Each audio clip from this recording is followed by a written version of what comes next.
Matric परीक्षा में हर साल आने वाला प्रश्न, निम्नलिखित में से कौन कौन बहुपद नहीं है। देखिए बहुपद कौन कौन नहीं है और कौन कौन है, इसको पहचानने के लिए बच्चों को बहुत कठिनाई होती है। तो इन्हीं कठिनाई को दूर करने के लिए मैं आप लोग के लिए लेके आया हूं यह प्रश्न।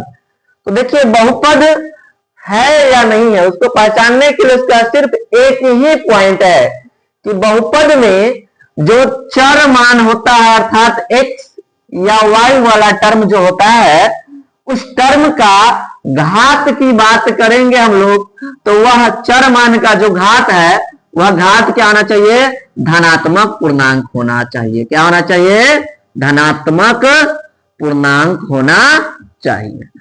इसके अलावा दूसरा कोई पॉइंट नहीं है। अगर चर मान का घात धनात्मक पूर्णांक है तो वह बहुपद है, और अगर धनात्मक पूर्णांक नहीं है, उसके अलावा दूसरा है, तो वह बहुपद नहीं होगा।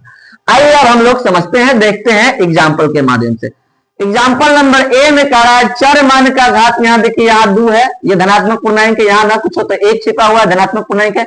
यहाँ चर मान में x के घात हम यहाँ पे x के पावर 0 लिख सकते हैं, यहाँ भी चर मान का घात धनात्मक पूर्णांक है, इसीलिए यह हमारा हो जाएगा बहुपद है। अब हम एग्जाम्पल नंबर 2 की बात करेंगे, यहां भी देखिए चर मान का घात धनात्मक पूर्णांक है, इसीलिए यह बहुपद है। और यहाँ पे हमारा प्रश्न है कि चर मान का घात, यहाँ पे देखिए यहाँ ना पूछो है, तो हम 7 को -7 गुने 1 लिख सकते हैं, और 1 - 7 गुने किसी भी चीज का पावर अगर हम 0 कर देते हैं तो उसका मान 1 हो जाता है, x के पावर 0।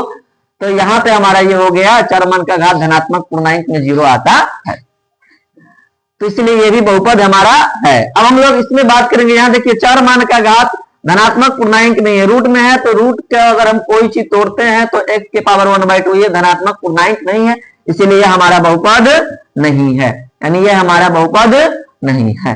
अब हम ऑप्शन नंबर ई की बात करेंगे, तो यहाँ भी देखिए यहाँ चर मान का घात धनात्मक पूर्णांक है, यहाँ भी चर मान का घात न कुछ एक धनात्मक पूर्णांक है, इसलिए बहुपद है। अब हम लोग यहाँ बात करेंगे ऑप्शन नंबर ए की, तो ये चर मान का घात यहाँ देखिए धनात्मक पूर्णांक ना होकर क्या है, ऋणात्मक पूर्णांक है, इसीलिए यह बहुपद नहीं है। क्या है, बहुपद नहीं है।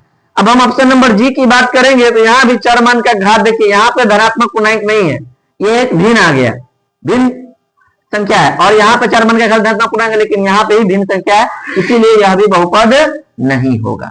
अब हम लोग इसको ऑप्शन नंबर एच की बात करते हैं, तो ऑप्शन नंबर 1 में देखिए यहाँ पे चर मान का घात जो है हमारा वह धनात्मक पूर्णांक नहीं है। कैसे नहीं है, इसकी चर्चा हम लोग करते हैं। देखिए x + 1/x होता है, तो आप जानते हैं कि x के पावर -1 हो जाता है, तो इसीलिए यहाँ x के पावर -1 छिपा हुआ है, इसीलिए ये F नंबर ऑप्शन का ही ये विस्तार रूप था, इसीलिए यह भी हमारा बहुपद नहीं है। तो इसी तरह की वीडियो पाने के लिए हमारे चैनल को सब्सक्राइब कीजिए, लाइक कीजिए और शेयर कीजिए, और कमेंट भी जरूर कीजिए कैसा लगा वीडियो। तो अब हमें उम्मीद है कि आपको बहुपद समझ में आ गया होगा।